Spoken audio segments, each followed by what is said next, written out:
오늘은 이제 부처님 말씀과 마음 공부책 26쪽이고요.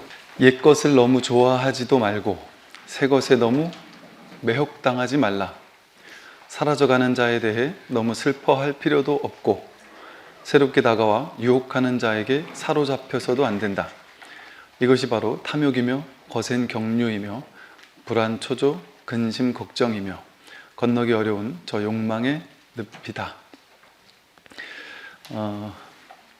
옛 것을 너무 좋아하지도 말고 새 것에 너무 매혹당하지도 말라. 이미 지나간 거, 옛 것, 이미 이제 나에게서 왔다가 떠나간 거. 떠나간 거는 떠나간 겁니다. 그냥. 그러니까 이 세상에는 본래 내 게 없었고 그냥 왔다 가는 것들 뿐이죠. 이 세상에는 내 거라는 게 없고 모든 것은 전부 다 왔다가 가는 것 뿐이죠. 인연 따라 왔다가 인연 따라 갈 뿐이지 거기에 내 거라고 쥐일 만한 게 아무것도 없죠. 심지어 내 몸조차, 나라는 이 존재조차 그냥 왔다 가는 거예요. 그러니까 왔을 땐 그냥 내 눈앞에 왔잖아요. 눈앞에 목전에 딱 드러나 있을 때는 그냥 그걸 누렸으면 되는 거예요. 그냥 가지고 놀고 마음 만끽하면서 충분히 그걸 이제 누렸으면 되는 거죠. 그런지 그것이 내 뜻에 따라 내가 와라 와라 한다고 오고 가라 가라 한다고 가는 게 아니라는 사실을 빨리 깨달아야 돼요. 이게 가만히 보면 내가 원하면 오고 원하지 않으면 가는 것도 있잖아요. 근데 그러지 않는 것들도 많죠. 근데 가만히 살펴보면 평균을 내본다면 원하면 오고 원하지 않으면 보내려면 가고 이러는 것도 있지만 그러지 않는 것도 있는데 사실 가만히 살펴보면 내가 와라 와라 한다고 다 오지 않잖아요. 어떻게 와요? 사람도 전부 다 돈, 명예, 권력, 지위 이런 건 다 원하는데 다 오라고 하지만 안 오잖아요. 난 우울하고 싶지 않은데 그냥 온단 말이에요. 우울함이. 난 괴롭고 싶지 않은데 괴로움이 그냥 찾아온단 말이죠.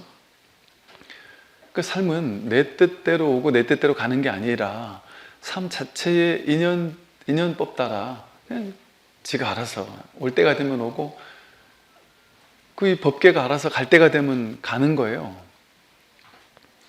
그 법계에서 이 인연이 법계 인연에 그 일부인 거죠. 내가 쓰는 마음도. 그러니까 나에게 달린 일이 아니라는 걸 깨달아야죠. 그러고 나면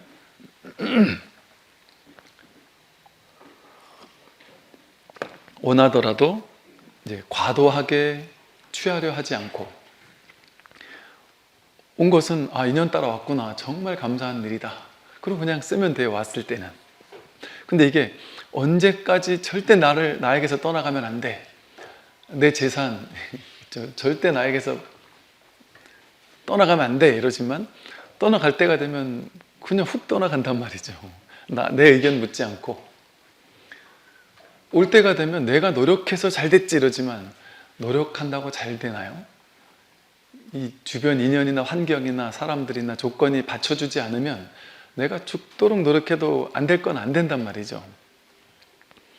그러니까 이게 내 뜻 따라 오고 내 뜻 따라 가는 게 아니라 그냥 인연 따라 오고 인연 따라 간다는 사실을 깨닫는다면 떠나가더라도 괴로울 게 없어요. 그냥 얘가 갈 때가 되니까 가는구나. 왔을 때는 올 때가 되니까 오는구나. 그걸 그냥 오는구나 가는구나도 아니에요. 그냥 허용하는 거예요. 그냥 삶이 허용되고 있잖아요. 이렇게 내가 허용을 해야 되는 게 아니라 삶은 이렇게 100% 그냥 허용되고 있잖아요. 이 연기법이 그냥 드러나고 있고 그 연기법이 이 삶을 지금 주관하고 있잖아요. 내가 삶을 주관하는 게 아니라 연기법이 삶을 주관하고 있잖아요. 그러니까 거기에 완전히 허용되고 있는 거예요. 지금 세상은. 근데 이제 이렇게 인연 연기작용으로 일어나고 사라지는 것뿐이거든요. 근데 이제 나라는 아상과 에고를 거짓된 자기를 만들어 놓고는 내 생각에는 돈은 더 많이 벌어야 되고 외모는 좀 더 예뻐야 되고 뭐 점 몇 개는 좀 없어져야 되고, 자식은 내 말을 좀 잘 들어야 되고, 남편은 내가 빨리 들어와 이러면 빨리 들어오고, 이렇게 내 뜻대로 뭔가 이렇게 원하는 걸 정해놓고 그것대로 안 되면 괴롭다라고 자기가 만들었잖아요. 그럼 그때부터는 괴롭습니다. 내가 세워놓은 기준이 있으니까 이래야 된다 저래야 된다 하고 딱 정해놔놓으니까. 왜? 내가 정해놓은 대로 안 되거든요. 세상은. 내가 정하는 건 좋아요. 내가 정하는 건 좋아요. 정하되 하되 하는 법 없이 하면 괜찮습니다. 무엇이든 마음을 내는 건 좋은데 마음 냈으니까 되어야 해. 이건 자기 집착이죠. 마음은 낼 수 있으나 되고 안 되고는 나에게 달린 일이 아니라 인연에 달린 일이다. 그러니까 떠나간다. 온 것이 내가 좋아하는 무언가가 왔는데 이게 떠나간다. 옛 것을 너무 좋아할 것이 없어요. 떠나가면 떠나가는구나. 이제 새로운 삶이 열리는구나. 우리는 인생을 살다 보면 여행을 떠나는 것과 정말 똑같죠. 인생은 진짜 여행을 떠나는 것과 똑같아서 여행지는 맨날 똑같은 거 보려고 가는 게 아니잖아요. 목적이, 여행의 목적이 맨날 보던 거 보려고 가는 게 아니에요. 거기 머물러서 이것만 맨날 보고 살겠다, 이건 여행이 아니죠. 머물러 사는 거지. 그런데 이제 여행을 떠나는 이유는 자꾸만 새로운 걸 보기 위한 거잖아요. 그래서 뭔가 새로운 것을 딱 볼 때 그냥 뭔가 막 아름다움과 감탄과 경이로움에 막 생기로운 시선으로 그것을 바라보게 되잖아요. 근데 그러다가 또 몇 시까지 차에 올라타세요 이러면 이제 우르르 올라탄단 말이에요. 그럼 또 이렇게 한참 자고 나서 이게 문 딱 따주면은 이게 다 같이 가는 여행은 그러잖아요. 문 딱 따주면 갔다 몇 시까지 오세요 하면 또 우르르 나간단 말이에요. 나가면 갑자기 그 앞에 그냥 놀라운 풍경이 그냥 확 펼쳐져 있어요. 그럼 거기서 또 와, 이렇게 감동하다가 이렇게 인생의 챕터가 여행지처럼 챕터가 넘어가는 거예요. 그게 삶이라는 여행지에서의 우리가 할 일인 거죠. 이 지구라는 별로 여행 온 우리들이 해야 될 일이 그렇게 새로운 챕터에서 새로운 것을 지금 처음 보는 것처럼 경험하는 거예요. 그러니까 내가 너무 나를 이렇게 우리는 안주하는 거 좋아하잖아요. 안주하는 거, 안정적인 걸 좋아하잖아요. 새로운 거 싫어하거든요. 안정적이고 딱 안주할 수 있는 오래오래 여기 머물 수 있는 이 조건, 나 이 조건 변화되는 거 싫어 이런단 말이에요. 그러니까 제가 지금 가만히 보면 이래요. 직장이라는 데가 사람을 좀 마비시키는 것도 그런 측면도 있는 것 같아요. 20대 때 대학교 졸업하자마자 직장이라는 곳을 사람들이 가요. 그럼 그 직장이 태어나서 처음 가서 월급 받는 직장이에요. 그러면 거기서 한 10년 넘게 일을 계속 하잖아요. 그러면 머릿속에 뭐가 들었냐면 내 인생은 이거구나. 내 인생은 이 직장을 다니는 게 내 인생이구나. 굳어져요. 거기 머물게 돼서 그 직장에서 벗어나는 거는 어마어마하게 충격적인 일이고 여기서 진급에 떨어져가지고 나가는 거는 아주 치욕스러운 일이고 내 인생에 있어서는 안 되는 일이고 그렇기 때문에 반드시 경쟁해서 먼 짓을 해서라도 경쟁자와 싸워 이겨서 저들을 내쫓고 내가 남아야 돼. 그러니까 내가 이 직장을 나간다라는 건 상상할 수 없는 일이야. 이런 생각이 들어서 거기 사로잡힌단 말이죠. 근데 그럴 필요가 없단 말이에요. 최선은 다 열심히 하는데 그 인연이 여기에 더 있는지 아니면 딴 곳에 있는지 몰라요. 여기 더 있으면 아마 새롭진 않지만 막 그래도 여기 있게 하니까 막 그냥 있어주지 뭐 하고 그냥 월급 올려줄 거니까 그냥 그것도 나쁜 일 아니에요. 그냥 거기서 그 대신 맨날 과장이 하는 일만 하다가 뭐 부장으로 진급한 부장 일을 하니까 뭔가 또 새로운 걸 배우겠죠. 그런데 이 여행 온 입장에서 봤을 때는 거기서 나가게 되더라도 미련을 가질 게 없는 거예요. 나가서 처음에는 좀 주춤거릴 수도 있겠지만 또다시 새로운 어떤 삶의 챕터로 전환해 갈 수가 있거든요. 그럴 수 있는 기회가 열릴 수 있거든요. 근데 이제 이 사실을 아는 어떤 사람이 이런 말을 하더라고요. 이 사장이나 회장이나 뭐 이런 월급 주는 사람 입장에서는 월급 주는 시스템이 이게 놀랍게 효율적인 거다. 이 똑똑한 사람들을 내 월에 얼마만 주면 뭐 300, 400, 뭐 500 얼마만 딱 주면 이 똑똑한 사람을 오전 9시부터 오후 6시까지 내가 붙잡아 놓고 이 사람의 능력을 마음껏 펼칠 수 있게, 나를 위해 마음껏 펼칠 수 있게 하는데 고작 몇백만 원 월급만 주면 된다. 이거는 너무나 효율적인 거라는 거예요.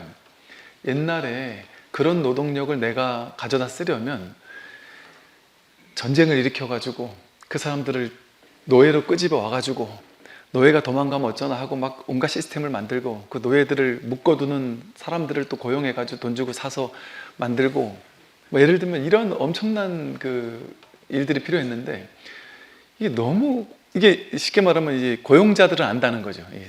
사업가들은 정말 싸게 먹히는 장사다. 그런데 이거를 이 노동자들은 모른다는 거죠. 일하는 사람은. 왜? 난 태어나서 월급 그렇게 받은 게 여기 안주하고 있으니까 이만큼 월급 주는 데가 어디 있겠어. 본인은 어쩌면 그 월급보다 몇 배 되는 가치가 있을 수도 있거든요. 어쩌면. 그런데 한 번 거기 묶여 있게 되면 그게 전부인 것처럼 느껴지는 거죠. 그래서 그 회사를 위해서 어떤 실력 있는 사람들은 그러죠. 그 회사를 위해서 이 사람 하나가 그 회사에 막 몇십억, 몇백억을 벌어다 주기도 해요. 그런데 본인은 몇백억을 벌어다 주고 이제 월급 한 5천만 원에서 1억 올라가지고 너무 행복해 하면서 진급해서 너무 행복해 하면서 여기 계속 있는 거죠. 그런데 그럼 내가 나가도 몇백억 벌 수 있지 않느냐? 그거는 겁이 나는 거예요. 두렵고. 새로운 것에 대한 도전을 못 하는 거예요. 사람은 안주하길 좋아해서 새로운 것에 도전을 못 해요. 할 수 있어도. 그러니까 이런 것처럼 우리는 습관적으로 머무르려고 한단 말이에요. 머무는 게 집착하는 거예요. 안주하고 새로운 거에 대한 도전을 안 한단 말이에요. 여행을 떠나는 것을 통해서 삶을 배워야 되는데 그 여행지는 많은 곳을 다니면서 두루두루 삶의 경험을 통해 배우기 위해서 가는 거잖아요. 그런데 여행 가다 말고 한 군데가 좋다고 거기 머물러 있는 것과 똑같단 말이죠. 그럴 필요가 없죠. 삶에서도. 그래서 물론 이제 여기서 내가 열심히 해가지고 좀 더 있고 싶다. 그거 좋죠. 그런데 그게 안 된다면 노력해도 안 되는 게 있잖아요. 진급도 그렇고 노력해도 안 되는 게 있거든요. 근데 노력은 최대한 해보되 안 되면 그냥 쿨하게 떠나면 돼요. 버리고 떠나면 돼요. 아니, 나 싫다는 거 뭐 하루 잡겠습니까? 옛날에 이제 군에 있을 때 어떤 이제 그 장교 이제 중위였어요. 이 친구가 정말 똑똑하고 정말 괜찮은 친구였어요. 참 훌륭한 친구였어요. 그 친구가 이제 대위 진급을 앞두고 있으면서 대위가 되면 장기가 되어가지고 군생활 이제 평생 비슷하게 할 수 있고 이제 대위가 안 되면 이제 장기가 안 되니까 이제 전역해야 되는 거예요. 장교들이. 그래서 이제 우리 불자라서 이제 마음이 어떠냐, 진급 안 되면 어떤 마음이 있고 또 어떤 마음이 드나, 어떤 마음인가를 물어봤더니 스님 저는 뭐 최선을 다해 노력은 하고 있는데 뭐 될지도 모르고 안 될지도 모르고 안 되더라도 상관없습니다. 진짜 상관없어. 뭐 나 싫다는 조직에 전 굳이 남아있고 싶지 않습니다. 나 같은 사람을 놓치는 조직이라면 뭐 나는 딴 데 가면 됩니다. 되게 쿨하게 얘기를 하더라고요. 그런데 그게 나에게 달린 일이 아니니까 이게 이 사회 시스템이라는 게 뭐 회사의 뭐 진급 시스템이라든지 뭐 이런 게 그렇게 정교하지 못해요. 정교하겠습니까? 정교하지 못해요. 그러니까 조금만 보면 효율적으로 움직일 수 있거든요, 이거를. 진짜 이 분야에 재능 있는 사람을 이 분야에 넣고 저 분야에 재능 있는 사람을 저 분야에 넣고 하면 훨씬 회사가 효율적으로 돌아갈 게 뻔해요. 그런데 그렇게 하겠습니까, 회사가? 그렇게 안 해요. 그거보다 조금 그렇게 노력을 어느 정도 하겠지만 그런 것도 있지만 그거 말고 한 반은 약간 친소관계 내지는 뭐 내 대사람, 라인 뭐 이런 걸로 돌아가는 일도 있을 수 있단 말이죠. 그걸 무조건 나쁘다고 할 수 있느냐? 그것도 어쩔 수 없이 그렇게 됐다면 그 또한 하나의 인연이에요, 인연. 왜냐하면 이 세상이 100% 정의롭기만을 바랄 수 없습니다. 그런 것이 아니고 이 세상은 모두가 다 자기 아상과 자기 에고를 가지고 사는 게 기본인데 어떻게 정의롭길 바라요? 그리고 정의로움의 기준이 뭔데요?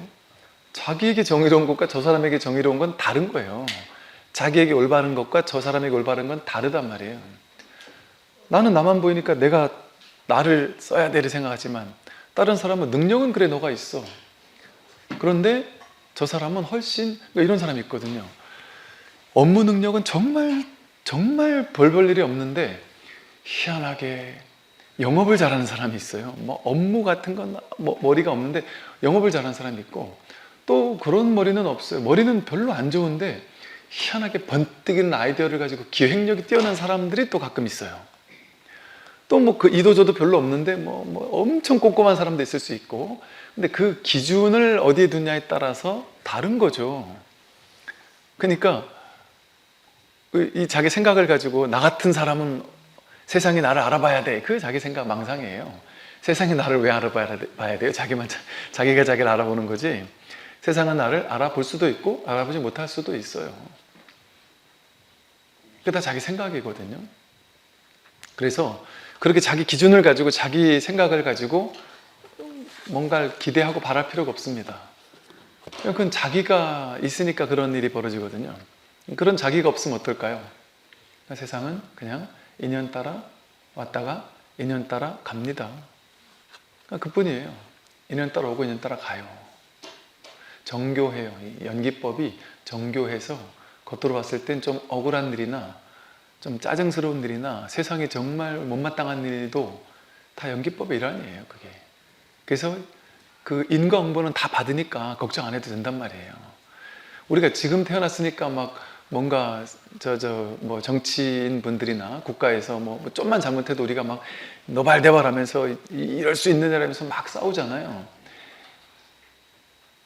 우리가 옛날에 태어났으면 죽여. 끝이에요. 이러지 않았겠어요. 옛날 같으면 마음에 안 드는 거 다 죽여버렸을 거 아니에요. 지금 막 여당 야당이 나눠서 막 난리 치며 싸우잖아요. 그렇게 싸우는 걸 보고는 저 진짜 깡패도 아니고 저 뭔 짓이냐 이러지만 엄청 점잖은 거죠. 지금 여당 야당이 나눠서 싸우는 거 정도는 지혜로운 싸움이에요. 그거는 옛날에는 이 여당이 잡고 야당은 다 죽였어요. 옛날에 정권이 그러잖아요. 이쪽 정권 확 잡아버리면 나에게 반대되는 놈들 다 숙청해버렸단 말이에요. 그 사람만 숙청해요? 막 가족까지 숙청하기도 하고 그랬단 말이에요. 옛날에는. 그러니까 정치하려면 목 떼놓고 해야 되는 거예요. 이처럼 인연 따라 생겨나고 인연 따라 사라지는구나. 그러니까 인연 따라 올 때 오케이 하고 받아들여서 그걸 재밌게 가지고 쓰면 돼요. 떠나가면 그걸 떠나갈 때가 되니까 떠나갔구나. 그래서 나에게 돈이 많이 생겼다. 너무 인색하게 그냥 모으기만 할 필요도 없어요. 왔으면 나에게 인연이 됐으니까 온 거 아니에요. 그럼 뭐 인연 왔을 때 펑펑 그냥 쓸데없이 쓸 필요는 없지만 꼭 써야 되는 것들은 쓰고 꼭 해야 되는 건 하고 주변에 힘든 사람 있으면 도울 거 있으면 돕고 내가 또 누리고 싶은 게 있으면 누리고 평소에 사고 싶은 거 있었으면 사보는 것도 좋단 말이에요. 사고 싶은 걸 사는 건 안 좋은 거야 라고 우리는 이제 무소유 같은 데서는 배우잖아요. 소유하는 건 안 좋은 거야. 그거는 과도하게 소유하는 욕망에 사로잡힌 현상에 대한 경책이었던 거예요. 그게 정해진 법칙이 아니고요. 너무 욕망하니까 무소유 이렇게 얘기한 법문이 나왔단 말이에요. 근데 그것이 절대 진리인 게 아니라 여러분들 갖고 싶은 거 마음속에 10년, 20년, 30년 너무너무 갖고 싶은데 그걸 못 가지면 어때요? 갈증, 욕망 이 못 가진 거에 대한 그냥 회한과 후회 이게 엄청나게 계속 나를 엄습하거든요. 근데 갖고 싶을 때 그냥 마음껏 가져보고 나면 가져봤더니 별거 없다는 걸 깨닫고 나면 더 이상 안 갖고 싶어요. 그래서 실제로 이제 연세가 어느 정도 드신 분들 중에 젊었을 때 돈은 시컨 벌어보고 시컨 쓸 만큼 써보고 이랬던 분들 중에 그러면서도 여전히 집착하는 사람도 있지만 돈에는 크게 쓸 만큼 써봤다 하는 사람들 중에는 난 이제는 크게 돈에는 그냥 내가 쓸 만큼만 있으면 되고 살만큼만 있으면 되지 그렇게 미련 없습니다 이런 사람이 있어요. 써봤기 때문에 더 이상 막 그렇게 크게 욕망이 없는 거죠. 모든 게 마찬가지거든요. 그러니까 내가 너무 하고 싶은 건 해보는 게 공부가 돼요. 해보는 게. 제가 전에 그 말씀 드렸던 것 같아요. 어릴 때 저는 탄산음료를 좋아하질 않았어요. 그건 전혀. 근데 그냥 가끔 한 번씩 먹었는데 어느 날 아버지께서 탄산음료가 엄청 안 좋다더라. 그게 거의 뭐 독극물 같이 안 좋다더라. 뭐 이런 얘기를 어디서 들으셨나 봐요. 그러고 와서는 그 얘기를 딱 하는데 충격적이더라고요. 이게 독극물 같다고? 그래서 뭐 뭔가 뭐 어디 글에 나온 거 보면 뭐 여기 이런 탄산음료에다가 뭐 이빨 같은 거 빠진 이빨을 갖다 놓으면 며칠 있으면 이게 뭐 사가 없어진다는 등 뭐 해야 뭐 이상한 이야기들이 있었어요. 뭐 그런 얘기를 듣고 나서 그때 이제 충격적인 거예요. 근데 평소에 사이다 콜라는 먹지도 않았는데 갑자기 그 얘기를 듣고 나니까 갑자기 콜라가 더 먹고 싶은 거예요. 더 먹고 싶은데 먹으면 안 된다라는 생각 때문에 그전에는 뭐 먹으면 그만 안 먹어도 그만이었는데 먹으면 안 된다는 생각이 드니까 자꾸 더 먹고 싶은 거예요. 근데 이걸 억누르니까 더 먹고 싶더라고요. 그래서 나중에 이제 시간이 지나고 나니까 그 생각도 조금 옅어져서 에라 이거 하나 먹고 이거 하나 먹다가 내가 죽겠어. 이거 먹고서 차라리 먹고 싶은 거 먹고 차라리 좀 빨리 죽는 게 낫지. 그냥 먹자 하고는 몇 병을 사와가지고 방에 앉아가지고는 혼자 막 맛있게 먹었던 기억이 나요. 먹으려면 차라리 몇 병 사다 놓고 죽도록 먹는 게 낫더라고요. 몇 병을 사다 놓고 먹고 나니까 이거 그렇게 첫 한 모금만 좋더라고요. 뭐 굳이 먹고 싶은 마음이 없어서 그 다음부터는 그냥 전혀 안 먹었던 기억이 나요. 제 누이가 우리 그때는 뭐 다들 뭐 별로 돈이 없잖아요. 그러니까 뭐 과자 같은 것도 비싼 과자는 못 사 먹잖아요. 근데 그 기억이 나요. 그 어느 날 얘기해도 되나 모르겠네. 쿠로 시작하는 과자가 새로 딱 나왔는데 이게 조금 나름 비싼 거예요. 비싼 그 당시에는 나름 비쌌어요. 하나를 먹었는데 너무 맛있다는 거예요.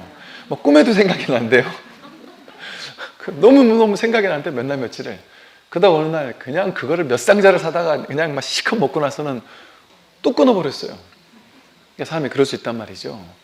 그래서 왜 하고 싶을 때 하면 되죠. 돈이 있으면 하면 된단 말이에요. 그거 왜 문제가 돼요? 그것도 삶을 경험하는 거란 말이죠. 온 걸 누리면 돼요. 만끽하면 돼요. 아니 부자인데 내가 부자예요. 내가 막 죽도록 노력하고 막 기를 쓰고 나쁜 짓을 해가지고 부자가 된 게 아니라 인연이 이상하게 막 받쳐줘서 내가 막 좋은 데 취직하고 돈도 많이 벌고 막 그냥 막 잘 돼요. 막 돈이 막 생겨요. 그러니까 나는 이 정도 되니까 나는 좋은 차를 한번 사고 싶다. 그것도 한때잖아요. 젊은 애들, 젊은 친구들이 보면 막 그냥 한때 사고 싶어 한단 말이에요. 그럼 뭐 그냥 무조건 욕할 것도 없더라고요. 제가 처음에 이제 딱 군에 갔는데 중2 친구가 진짜 겉멋이 들어가지고 중2 월급 얼마 안 되거든요. 근데 차를 아주 비싼 차, 7천, 6천, 7천 하는 엄청 비싼 차를 막 그냥 멋있는 걸 딱 사가지고 한 달에 100만 원 정도 할부를 하면서 막 그냥 산단 말이죠. 근데 대부분 그 몇 년 그러고 있다가는 본인 스스로 떨어져 나가가지고 그냥 바로 정리하더라고요. 그러고 많은 걸 배웠다 하고는 중고차 그냥 뭐 소소한 거 이렇게 산단 말이죠. 그렇게 한번 해봤기 때문에 그 다음부터는 이제 그게 몸에 체화가 된단 말이에요. 그렇게도 배운단 말이죠. 배울 수도 있단 말이죠. 그러면서 삶을 배워가잖아요. 그러니까 무조건 내가 인연이 남의 돈 훔쳐가지고 사면 안 되지만 인연이 와서 뭐 하게 된다면 그런 걸 통해 우리는 또 삶을 배워가기도 하잖아요. 그러니까 절대적으로 어떤 것은 절대 악이고 어떤 것은 절대 선이고 이렇게 얘기할 수 없는 거예요. 그래서 인생에 찾아왔다. 그럼 그걸 누리는 것도, 누려서 써보는 것도 좋을 수 있어요. 왔으니까, 인연 따라 왔으니까. 그러나 그게 갈 때가 되면 가겠구나. 갈 때가 되면 오케이, 잘 가라 하고 인사해 줄 수 있단 말이에요. 그리고 아직 오지 않은 것, 나에겐 아직 오지 않았는데 남들에게는 지금 현재 와 있단 말이에요. 나는 가난하고 찌질한데 옆에 친구는 학교 다닐 때 나보다 못했던 친구가 지금 나보다 훨씬 잘 나가고 옛날 내 남편은 엄청 잘생기고 막 멋있어가지고 남들이 부러워했는데, 이 친구 남편도 보니까 꾀재재해 보이고 뭐 찌질해 보이고 이래가지고 내가 우월감을 느꼈는데 나중에 보니까 이 남편은 결국에는 이게 찌질해졌는데, 저 남편은 보니까 막 승승장구하는 걸 보면서 막 배가 아프단 말이에요. 이걸 이제 누구죠? 그 이름이 생각이 안 나네. 그리스의 어떤 철학자는 이렇게 말했어요. 나에게 맛있는 밥이 아직 오지 않고 저 사람에게 맛있는 밥이 왔다면 그 사람이 맛있는 밥을 먹을 때이고, 지금은 나는 그냥 이 밥을, 변변찮은 밥을 먹으면서 그냥 기다릴 때이다. 그러나 어느 인연이 되어서 나에게 그 맛있는 밥이 올 때 나는 그때 맛있게 먹으면 된다. 그럴 뿐이다. 그 남들과 비교할 필요가 없는 거예요. 자기 인연, 자기 시절 인연은 언제 올지 모르고, 또 하다못해 전생에 나는 막 너무 잘 나가고 막 모든 걸 다 가져봤기 때문에 이번 생에 이렇게 평범한 삶을 사는 인연이 왔을지 어찌 알겠습니까? 그럼 이거를 또 받아들이면서 여기서 배우면 되는 거예요. 여기서 배우면 돼요. 그러니까 남들의 삶의 스케줄과 내 인생의 스케줄이 다른 거예요, 그냥. 자꾸 옆에를 기웃기웃거릴 필요가 없단 말이죠. 그러니까 자기의 삶의 스케줄을 그냥 인정하고 받아들이고 그냥 살면 돼요. 그래서 아직 오지 않은 거 과도하게 욕망할 필요는 없단 말이죠. 그래서 사라져가는 것에 대해서 너무 슬퍼할 것도 없고, 새롭게 다가와 유혹하는 것에 대해서 사로잡힐 것도 없다. 오면 오는 것, 가면 가는 것, 그러니까 그뿐이에요. 이거 맞아 이러고 끝날 일이 아니에요. 이렇게만 살 수 있으면 여러분 괴로움이 있을까요? 이렇게 못 사니까 괴로운 거 아니에요? 지금 이미 와 있는 거 오케이 하고, 떠나간 거 오케이 하고, 오지 않은 거 오케이 하고, 그러면 지금 이게 완전한 거예요. 지금 나에게 주어진 이대로가 완전한 거예요. 지금 여기서 아무 문제가 없어요. 이 지금 드러나 있는 이것이 진리고 이것이 법이에요. 비교를 하려고 친다면 진짜 옛날 원시시대 때 빤스만 입고 다니는 사람들에 비하면 우리는 한국에서 가장 가난해도 걔네보다 훨씬 잘났잖아요. 비교를 하려고 한다면. 그러니까 비교를 하는 건 정말 어이가 없는 거예요. 그러니까 지금 이대로가 그냥 마음만 하나 탁 돌이켜버리면 그 삶은 눈부시게 문제가 없어져요. 이렇게만 되게 되면 문제가 없다. 다음을 보면요. 자녀가 있는 이는 자녀로 인해 기뻐하고 소를 가진 이는 소로 인해 기뻐한다. 사람들은 집착으로 기쁨을 삼는다. 그러나 집착할 것이 없는 사람은 기뻐할 것도 없다. 이렇게 여기서 자녀는 자녀죠. 근데 소를 가진다, 이건 옛날에 이제 소는 뭐냐면 내가 가지고 있는 소유물, 내 재산, 소유물의 어떤 대명사죠. 옛날에 농경시대 때 소는. 이 말은 그거예요. 자녀가 있는 사람은 자녀로 인해 기쁘잖아요.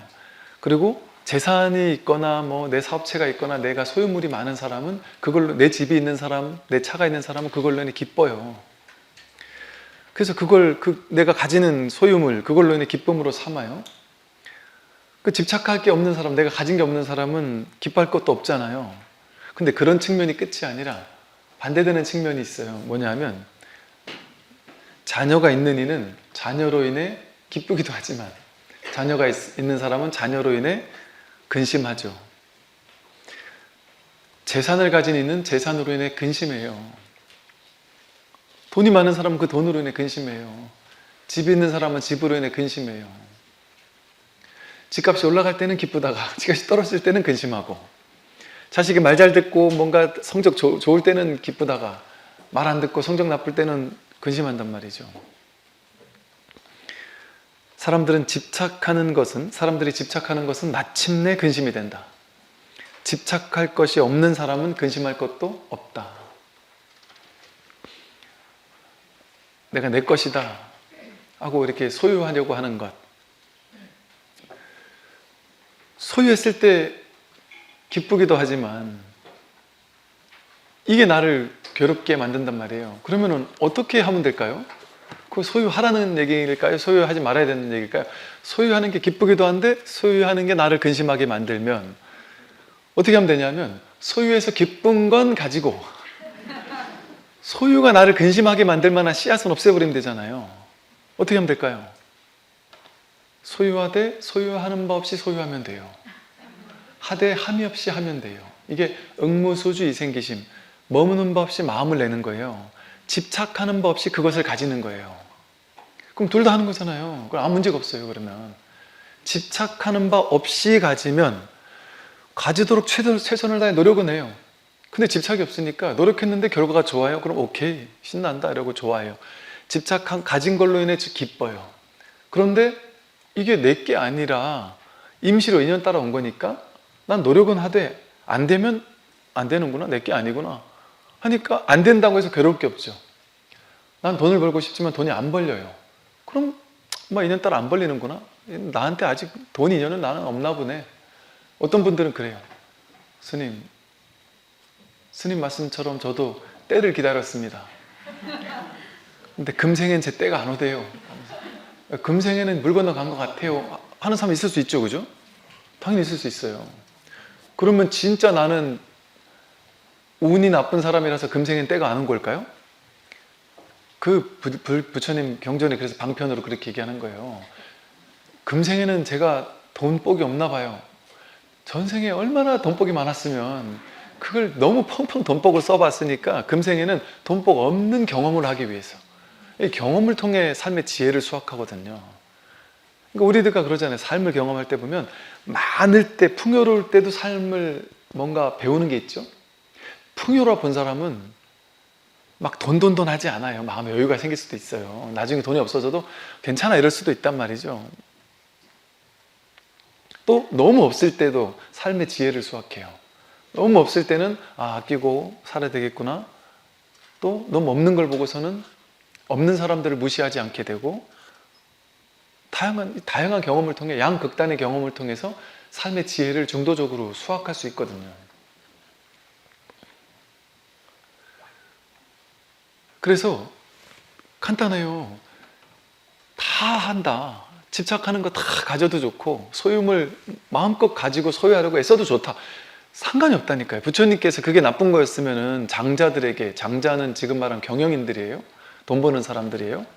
장자들에게 왜 돈 버는 방법을 설해 주셨겠어요? 장자들에게는 우리 육박여경 같은 거 있잖아요. 돈 버는 사람 장자들에게는 어떻게 하면 돈을 잘 벌고 회사를 잘 운영하는지, 그리고 밑에 사람 고용인들을 어떻게 하면 잘 다스릴 수 있는지, 또 노동자들에게는 그 직장 상사를 어떻게 하면 어떻게 관계를 맺을 수 있는지, 임금은 어떻게 하면 신하들과 국민을 잘 다스릴 수 있는지, 신하들은 어떻게 하면 임금을 잘 모실 수 있는지, 또 남편이 어떻게 하면 아내와 행복하게 살 수 있는지, 어떻게 하면 아내가 남편을 잘 모시고 행복하게 살 수 있는지, 이런 얘기를 부처님은 다 하셨단 말이에요. 돈 벌지 마라 이런 얘기 안 했단 말이에요.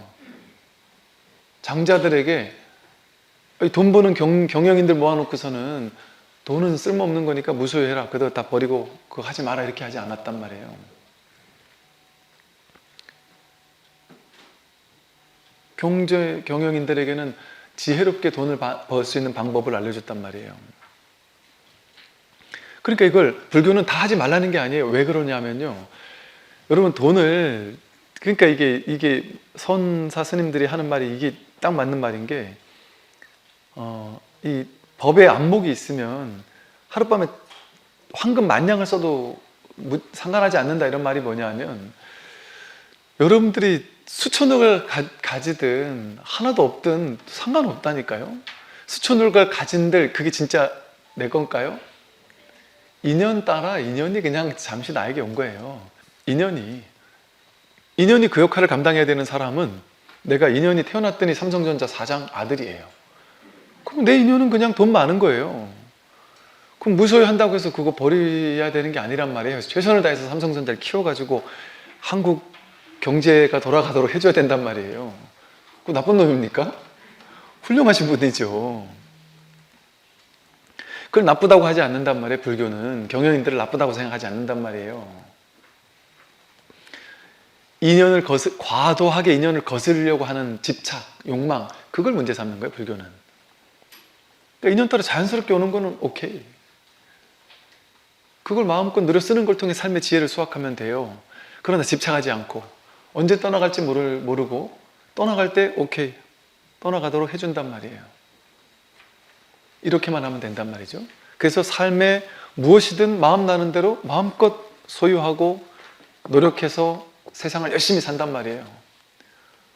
그래서 여러분들 열심히 살아서 돈을 많이 버는 게 국가 경제를 이바지하는 거고 그런 거 아니겠어요?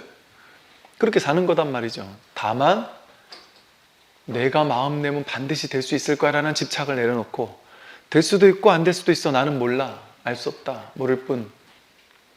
그리고 영영 나는 돈복은 없어? 그럼 오케이.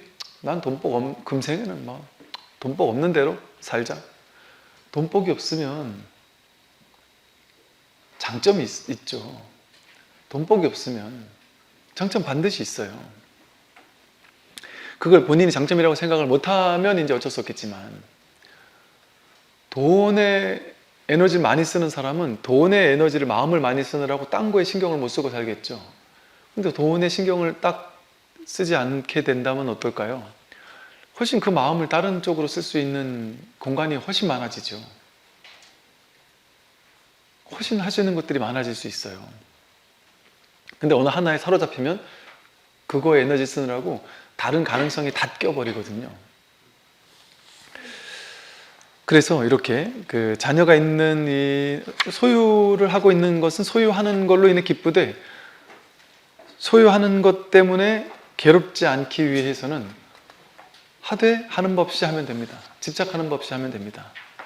되게 단순한 거예요. 삶의 이치는 너무 단순하잖아요. 근데 이거 아무도 실천 못 하잖아요. 이게 정말 단순하잖아요. 너무 단순한 거예요. 이렇게 간단한 거죠. 공부는 너무 심플한 거예요. 근데 이게 안 되니까 문제란 말이에요. 이 간단한 거를 훅 받아들이면 되는데 난 죽어도 못 받아들여요. 그래도 제가 이만큼은 벌어야 돼요.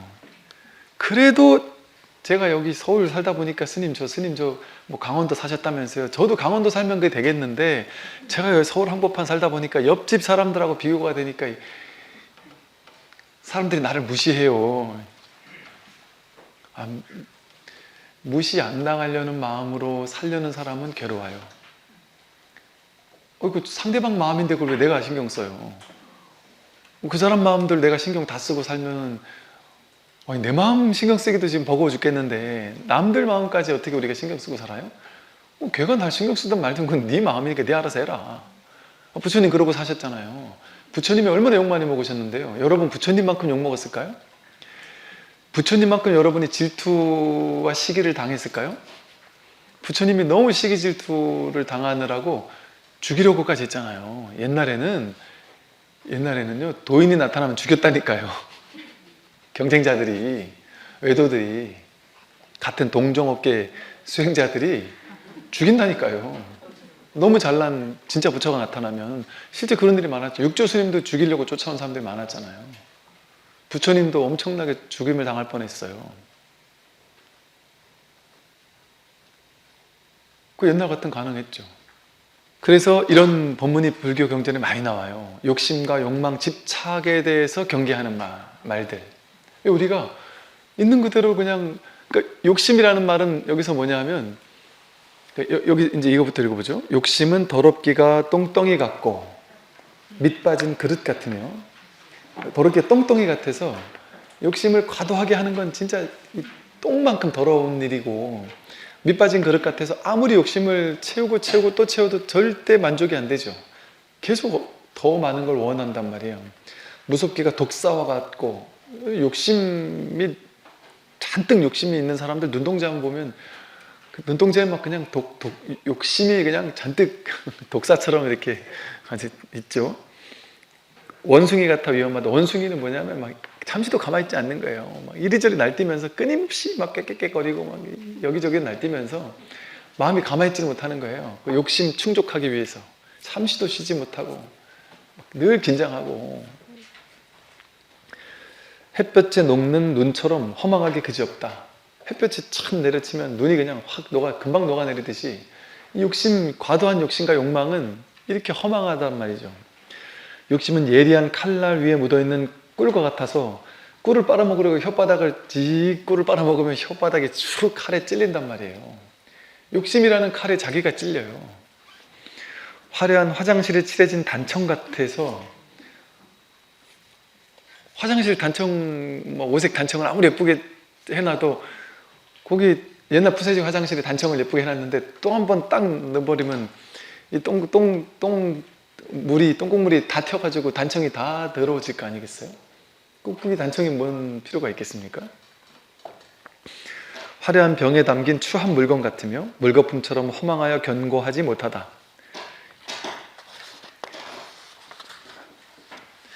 그 다음에도 보면 마음이 탐욕을 벗어나지 못하기 때문에 중생들이 무거운 짐을 지게 된다. 탐욕으로부터 벗어나지 못하는 한 무거운 짐을 벗을 수는 없다.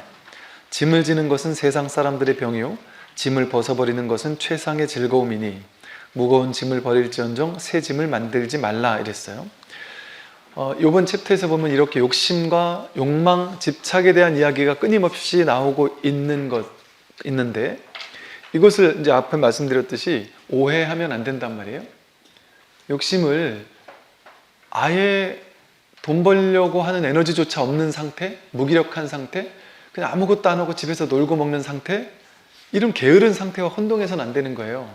불교에서는 부처님께서는 끊임없이 이 초기불교 경전에 보면 석가모니 부처님께서 정말 많이 하시는 말씀이 방일하지 마라. 방일하지 마라. 게으르지 말라는 거예요. 끊임없이 정진해라 이런 얘기가 계속해서 나온단 말이에요. 근데 방일하지 말라가 수행자에게도 하지만 제가자들에게도 한단 말이에요. 이 공부에 방일하지 말라는 것도 있지만 삶에서도 방일하지 않는 거예요. 근면 성실하게 자신의 삶을 열심히 살아가는 얘기를 하신단 말이에요. 부처님께서는. 그건 욕심이 아닌 거예요. 최선을 다해 자기에게 주어진 삶을 사는 것, 나에게 주어진 직업생활을 하는 것, 그게 수행이에요. 부처님께서 말씀하신 수행은 연불하고 독경하고 좌선하는 게 아니고 팔정도가 수행이잖아요. 팔정도의 정견, 정사, 정어, 정업, 정명. 정명이 바른 직업생활이잖아요. 직업생활을 대충 하라는 얘기가 아니에요. 바른 직업이 수행이라는 얘기를 하셨잖아요. 그러면 직업생활하는 게 수행이라잖아요. 그럼 여러분이 사업을 한다. 사업 잘하는 게 팔정도라는 얘기 아니에요. 그게 중도라는 얘기 아니에요. 부처님께서 말씀하신 수행 잘하는 방법은 직업생활 열심히 하는 게 수행 잘하는 거란 얘기잖아요. 이거는 우리는 그런 얘기 잘 안 들어봤지만 절에 와서 기도하고 연불하고 독경하고 그것도 집에서 하면 안 돼. 회사에서 하면 안 되고 절에 와서 스님 목탁칠 때 같이 막 열심히 목탁치고 고성연불을 하고 보시하고 이것이 기도고 수행이다 이렇게 수행은 이거다라고 들어오긴 했지만 직장생활 열심히 하는 게 팔정도고 중도 수행이다. 그건 제가 하는 말입니까? 석가모니 부처님께서 하신 말씀이잖아요.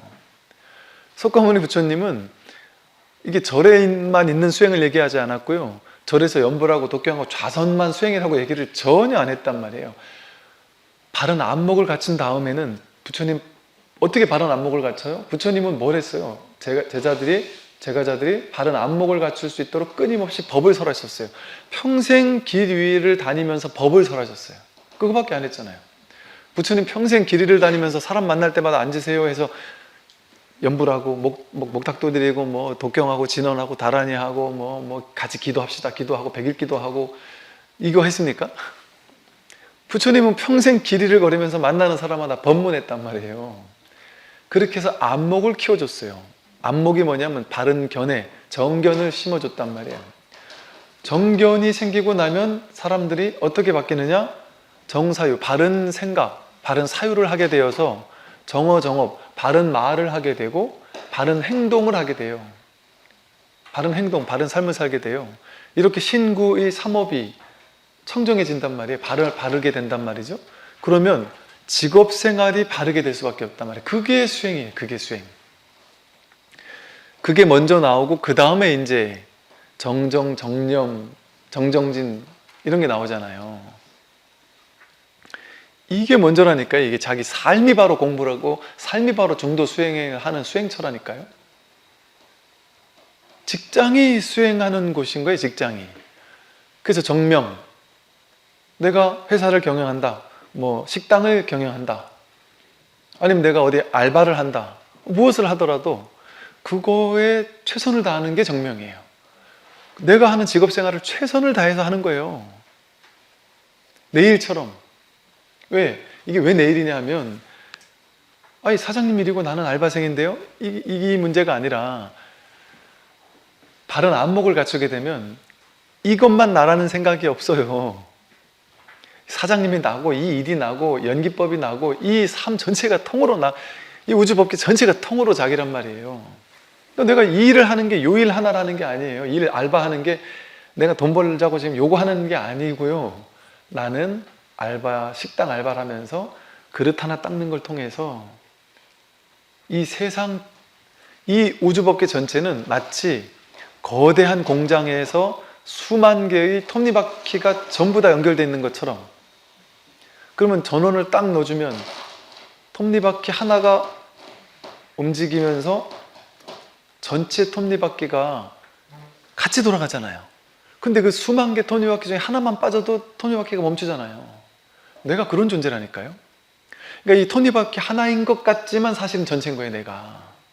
그래서 내가 이 아르바이트를 통해 그릇을 닦고 있는 이 행위가 이 온 우주 전체를 돌아가게 하고 있는 중인 거예요. 여러분, 아들, 딸 밥 하나 해주는 것이 내가 이러려고 태어났니?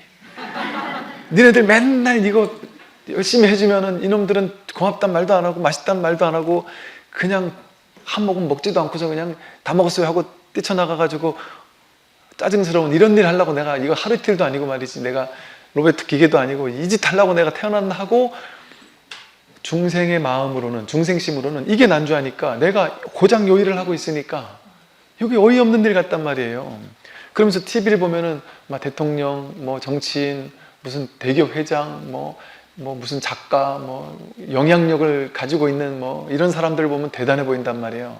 그럼 내가 초라해 보이고 내가 볼품없어 보이면서 기가 죽고 이런단 말이에요.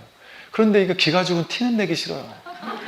그러니까 어쩌다가 한번 이제 남편 막 옆에 찔러가지고, 야 나도 여기 한번 가고 싶어. 어쩔 수 없이 이제 그 뭐라더라 요새요, 그 분조카 이러죠. 분조카 아세요? 우리 절에 분조카가 있습니다. 분위기 좋은 카페를 분조카라 한다는 말이에요. 저희 이제 커피 붓다라고 분위기 좋은, 분위기 기가 막힙니다. 분조카를 하나 냈는데, 이 분조카에 가서, 분위기 좋은 카페에 가서 이제 거기 이제 뭐 하나 시키고 나면 절대 이제, 요즘에는, 옛날에는 어르신들이 숟가락을 들어야 이제 아이들이 밥을 먹었잖아요. 지금의 시대는 아이들이 사진을 찍고 나야 어른이 숟가락을 들 수 있는 이런 시대라 그러더라고요.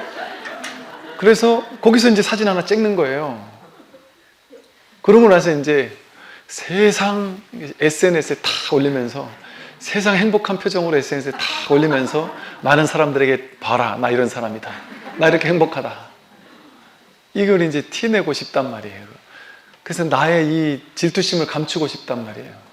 나의 공허한 마음을 감추고 싶은 거예요. 그런데 나만 그러는 게 아니라 모두가 그러고 사는 거예요. 그런데 그 사람이 인생의 아주 아름다운 장면을 한 컷으로 담아낸 걸 보고는, 사람들은 다 저렇게 행복하게 사는데 내 인생만 왜 이렇게 찌질하지? 그걸 올린 사람들의 그 나와 동일한 찌질함은 안 보이잖아요, 거기에는. 세상 사람들이 다 이렇게 찌질하게 사는 거죠. 뭐 다를 게 있겠습니까? 다 똑같지 않겠어요? 찌질한 줄 알고 산단 말이에요. 그런데 이게 찌질함이 아니라니까. 이 진실을 알고 보면 내가 찌질한 존재가 아니라 내가 이 톱니바퀴 하나를 통해서 전 우주를 돌리고 있는 존재라니까요. 내가 빠지면 우주가 멈춘다니까요. 내가 조물주고 창조주고 법신비로자나 법신불이라니까요. 법신 편만어 법계. 법신은 법계가 뭐예요? 어디예요? 삼천 대천세계. 이 전체가 법신인데, 법신은 편만, 온 우주 법계 전체 편만의 딸이잖아요. 누가 법신이에요? 자기가 법신. 여러분, 지금까지 제 강의를 듣고 있는데 내가 의도해서 숨 쉬었습니까? 근데 지금까지 지금 한 1시간 정도 강의를 듣는 동안 숨 쉬는 거 실패한 적 있습니까? 그랬으면 죽었겠죠. 절대 한 번도 실패하지 않았는데 내가 의도적으로 숨 쉬지 않았잖아요. 여러분은 제 말을 들었을 뿐이잖아요. 그 숨 누가 하셨어요? 내가 한다면서요. 나라면서요. 내가 산다면서요. 그런데 내가 안 했잖아요. 숨 쉬는 거. 아침 밥 먹은 거 여러분이 소화시켰습니까? 지금 막 힘주고 있나요? 소화시키려고? 저절로 되고 있잖아요. 내가 하는 게 맞아요? 돈 버는 것 저절로 되는 거지 내가 하는 겁니까? 내가 하는 것 같으면 세상 사람 다 돈 벌죠. 근데 벌리는 사람이 있고 안 벌리는 사람이 있잖아요. 그거 내가 하는 게 아니라는 거거든요. 인연이 하는 거란 소리예요. 이 세상 전체가 지금 자기가 합니까? 이 법이 하고 있잖아요. 법이. 여러분 지금 숨 쉬는 거 내가 하냔 말이에요. 법이 하고 있단 말이에요. 그거 보면 어떻게 생긴지 몰라요. 그런데 이렇게 작용하는 걸 통해 법이 있구나. 이걸 그냥 확인할 뿐이지 어떻게 생긴지 몰라요. 여기만 내 호흡 속에만 법이 있는 줄 알았더니 옆에 사람도 저 법을 가지고 숨 쉬고 있단 말이에요. 그럼 저기도 법이 있는 건데? 하늘에 구름이 떠간단 말이에요. 태양이, 구름이, 별이 뜨거워진단 말이에요. 저기도 법이 있구나. 온 천지 법 아닌 게 없단 말이에요. 이게 진짜 자기거든요. 이 광대무변한 자기를, 그러니까 창조주 하나님이 자기라니까. 자기. 창조주 하나님이 자기예요. 조물주가 자기고. 이거를 알면 여기서 끝나는 공부인데 이거를 모르면 진시황 같은 사람 그 높은 자리에 올라가 있어도 그냥 자기 먹고서 오래오래 살기 위한 불로초를 찾기 위해서 오만 뻘짓을 다 한단 말이에요. 그런데 들리는 소문에 의하면 무슨 수은 같은 거? 그런 걸 먹고서 빨리 죽었다 이런 얘기 어디선가 들은 것 같은데 그 쓸데없는 짓을 한단 말이에요. 이 사실을 깨달으면 여기서 불로장생 한다니까요. 불로장생. 절대 죽지 않아요. 늙지 않아요. 불로초를 먹을 필요가 없어요. 본래 태어난 적이 없기 때문에 죽지 않는구나라는 사실에 딱 깨어난단 말이에요. 나는 죽을 수 없구나. 와, 이런 광대무변한 말 그대로 무량수 무량광불, 그게 나구나. 이 허공 법신불이 나구나. 이 사실을 확인한다는 거는 어떻게 내가 찌질한 존재일 수가 있어요. 내가 중생심을 가지고 요 몸에 나를 가둬놓고는, 이 몸에 나를 가두는 어리석음을 범해놓고 나니까 이 몸이 저 몸보다 나아져야 되고, 이 몸은 죽지 않아야 되고, 이 몸은 병들지 않아야 되고, 할 일이 얼마나 많아요. 얘를 키우기 위해서. 거기에 노예가 돼가지고 종속되어서 이 몸에 노예처럼 평생 몸에 끌려다니고 살잖아요. 그렇게 살기를 지금까지 살았단 말이에요. 이게 이제 좀 지긋지긋하지 않나요? 그게 좀 짜증나잖아요. 이제 지긋지긋해요, 이제는. 몸만 어디 조금 아파도 이거 큰 병 있는 거 아니야? 어떤 분들은 전화만 한 통 받아도 뭔가 또 얘가 사고 친 거 아니야? 싶고. 경계에 휘둘리는 삶을 산단 말이에요. 울고 웃으면서. 이게 너무 짜증스러운 인생이란 말이에요. 우리 인생이. 경계 따라 휘둘리는 삶이, 경계는 내 뜻 따라 움직이는 게 자기 인연 따라 오고 가는데 거기에마다 일희일비하면서 살면 얼마나 괴롭겠어요. 그런데 왔다 가는 이 경계가 내가 아니고 이게 난주하니까, 경계가 좋은 경계 올 때 행복했다, 나쁜 경계 오면 괴롭잖아요. 그러다가 문득 내 바깥에 경계가 좋을 때 나쁠 때 따라 내가 왔다 갔다 하는 존재인 줄 알았는데, 알고 봤더니 이 바탕 전체가 나고 내 위에서 경계가 오고 가는 거예요. 바다 위에서 파도 치듯이. 그러니까 경계랑은 상관이 없는 거예요. 바다가 파도에 상관하겠어요?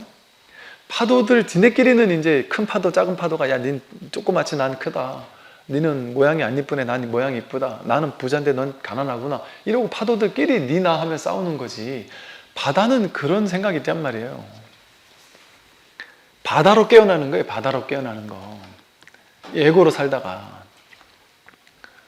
그러니 바다 입장에서 파도가 뭔 짓을 한들 상관이 있습니까? 상관없어요. 파도가 뭐래도 상관없어요. 파도가 큰 파도 쳐도 상관없고 작은 파도 쳐도 상관없거든요. 그러니까 파도의 인연이, 여러분이 돈 많이 버는 인연이에요. 이 금생에 태어났더니 부모님이 부자예요. 나는 잘할 마음이 없었는데 내가 손만 대면 막 돈이 벌려요. 그럼 그 인연이란 말이에요. 그걸 뭐하러 무소유를만 불자기 때문에 이걸 다 갖다 버려야 돼요. 뭐하러 그러겠어요. 그냥 그 인연 따라 살면 돼요. 그냥 최선을 다해. 많이 벌면 버는 만큼 더 좋은 데 쓰면 되고 살면 돼요. 근데 나는 죽으라고 해도 안 된다. 그럼 뭐 안 되는 게 인연이구나. 이 안 되는 곳에서 내가 또 뭐 배울 게 있단 말이에요. 그러면 무엇이 와도 상관이 없어요. 무엇이 와도 상관이 없습니다. 내일이 아니거든요. 이렇게 되면 삶이 가벼워지죠. 무게감이 사라지죠. 삶에 심각함이 사라져요. 그 삶이 유머가 돼요. 한편에 그 사는 게 그냥 그 재미예요. 놀이고 놀이. 그 심각하지 않아요. 그럼 저절로 삶에 몸에 힘이 빠지겠죠. 스트레스를 안 받게 되겠죠. 그냥 남들은 막 화를 버럭버럭 내는데 내가 보기엔 아무것도 아니에요. 아무것도 아니란 말이에요. 남들은 스트레스 엄청 받아도 저거는 왜 저렇게 스트레스 받지? 그 인연 따라오고 가는 거예요. 이렇게 경전에서 욕망과 집착을 하지 마라. 그것은 아주 똥덩이와 같고 뭐 이렇게 저렇게 나쁘다라고 하는 것은 과도한 욕망을 얘기하는 거예요. 과도한 욕망. 주어진 인연도 하지 말라는 얘기가 아니에요. 주어진 인연을 최선을 다 열심히 하는 걸 통해서 내가 요 톱니바퀴 하나를 굴리는 걸 통해서 우주 전체를 살아 움직이게 하고 있단 말이에요. 기여하고 있단 말이에요. 그게 무주상보시거든요. 그게 대자비 행위예요. 내가 알바하는 식당에서 이게 설거지하는 게 대자대비 행위라니까요. 왜 이거 하나를 통해서 누군가가 깨끗한 그릇에 밥을 먹을 수 있는 역할을 한 것, 그 역할을 내가 하면서 살다 보니까 여러분이 나중에 여행을 어느 딴 나라 여행을 가도 그 나라에서 누군가가 또 그렇게 해가지고 나를 살려주잖아요. 아주 저렴한 가격으로. 뭐 무슨 뭐 일본 여행, 뭐 중국 여행, 뭐 대만 여행, 뭐 3박 뭐 4일, 4박 5일에 뭐 100만 원 이러잖아요.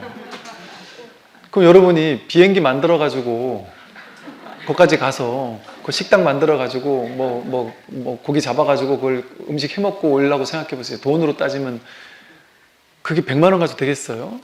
수조 원 있어도 불가능한 일이죠. 근데 이 온 우주 전체가 도와주니까 그게 가능하잖아요. 제가 사람이 가기 힘들다고 하는 5,500고지 그 히말라야에 가서도 거기서 피자를 시키니까 동그란 피자 한 판이 나와요. 그 맛있는 피자 한 판이. 피자 한 판을 먹고서는 스마트폰을 켜서 그 히말라야를 바라보면서 히말라야를 바라보고 사진을 찍고서 히말라야를 찍은 것을 바로 카톡으로 보내요. 한국으로. 사람들이. 제가 갔을 때는 그게 안 됐었는데 제 후배 스님이 갔더니 스님 갔던 그 코스 지금 여기가 뭐 곡효리 호수가 바라보이는 히말라야 호수를 바라보면서 통창에서 피자를 먹고 있습니다 하면서 후배 스님이 보내왔더라고요. 실시간으로. 이게 뭐냐 이랬더니 여기 와이파이가 된다고. 그게 어떻게 가능하겠어요? 온 우주 전체가 도와주니까 그런 모든 일들이 가능하단 말이에요. 그러니까 하찮은 사람이 없는 거예요. 세상에는. 어떻게 하찮은 사람이 있을 수가 있어요? 대평등이죠. 아니 무슨 테슬라 회장이 하는 일과 하루 일과를 보면 어떨까요? 테슬라 회장이 하는 일과 농부가 하는 일이 똑같지 않을까요? 똥매론과 똥누고. 테슬라 회장이 앉아가지고 책상 위에 앉아가지고 머리 굴리겠죠. 그냥 머리 굴려서 이걸 투자할까 말까. 다만 이제 단위가 다르겠죠. 식당 주인도 똑같죠. 내가 이거를 새로운 메뉴를 개발할까 말까. 이거 5,000원짜리 메뉴를 하자. 오케이 하자. 이러고 이제 직원한테 얘기하겠죠. 사인해서 하자. 사인도 필요 없죠. 하자. 이게 사인이죠. 테슬라 회장도 마찬가지겠죠. 이 새로운 전기차를 할까 말까. 이거 한 5조 원이 든다는데 연구하고 하려면 오케이 하자. 그 결정 똑같은 거 아니에요? 테슬라 전기차 하자 하는 거나 이번에 짬뽕 하나 개발하자 하는 거나 머리 굴리는 건 똑같잖아요. 그럼 그 밑에서 개발하는 사람은 자기가 개발하는 눈앞에 있는 그거 하나만 개발하면 돼요. 다른 사람이 또 다른 거 하면 되고, 각자 자기 역할, 눈앞에 있는 역할 하나만 하면 되는 거예요. 그냥 이 전체를 어떻게 하겠어요? 테슬라 회장이 테슬라 전기차를 지 혼자 만들 수 있겠어요? 못 만들어요. 연기법이 도와주니까 자기는 하자 이 말밖에 안 했는데 밑에서 다 하는 거죠. 자기가 한 게 아니잖아요. 온 우주 전체가 도와준 거잖아요. 온 우주 전체가 도와주니까 그게 가능한 거예요. 그러니까 눈앞에서 하는 일은 똑같다니까요. 테슬라 회장의 존귀함과 농부의 존귀함이 똑같다니까요. 하다못해 서울역에서 일하고 계시는 분의 역할도 다르지 않아요. 모두가 이게 대평등심이고, 그래서 이것이 진짜 자비심은, 부처님이 말씀하신 모든 가르침은요, 이렇게 해라 저렇게 해라, 중생들에게 이렇게 해라 저렇게 해라는 지시 같은 게 아니에요.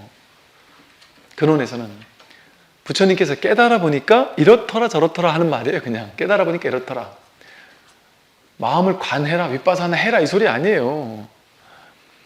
깨닫고 보니까 저절로, 나는 깨닫고 보니까 저절로 보더라. 있는 그대로를 있는 그대로 보더라. 정견하더라. 근데 너희들은 있는 그대로를 자기식대로 왜곡해서 보는구나. 깨닫고 보니까 있는 그대로 보더라 이 얘기예요. 깨닫고 보니까 그냥 삶 자체가 대자 대비심이더라, 동체 대비심이더라, 자비심이더라 이 소리예요. 우리 보고 억지로 되도 않는 자비심을 가지고 너와 내가 둘이 아니니까 내가 너에게 자비심을 해줄게 이거 하라는 게 아니에요. 안 돼요. 절대 안 돼요. 깨닫기 전에는 동체 대비심은 안 돼요. 그 어떤 분이 이제 옛날에 이런 일이 있었거든요. 어떤 경찰분이 이제 우리 신도님이셨는데 와서 뭐 고소가 들어왔는데 이게 골치가 아프다고, 그래서 왜 그래 했더니 어떤 신도님이 그때 이제 스님 법문 듣고 막 삐리 꽂혔대요. 신도님이 그날 스님 법문 듣고 스님이 막 보시에 대한 법문을 했나 보죠. 막 삐리 꽂혀가지고 막 신심이 막 생겨서, 스님 제가 스님께 제 땅을 기부하겠습니다 해서 딱 기부 증서를 갖다 탁 드렸어요. 기부를 했어요. 근데 나중에 보니까 이 스님이 약간 마음에 안 드는 구석도 있고, 나한테 막 그렇게 막 썩 자랑 같지도 않고, 뭐 이러다 보니까 이제 마음이 달라진 거예요. 그래가지고 이제 스님한테, 스님 제가 그때 드린 거 이제 마음이 달라졌으니까 돌려주십시오. 그 스님은 그 이미 내가 지금 이미 다 이렇게 해가지고 뭐 다 나름대로 이거 뭐 이렇게 했는데 어떻게 돌려주냐. 못 돌려준다.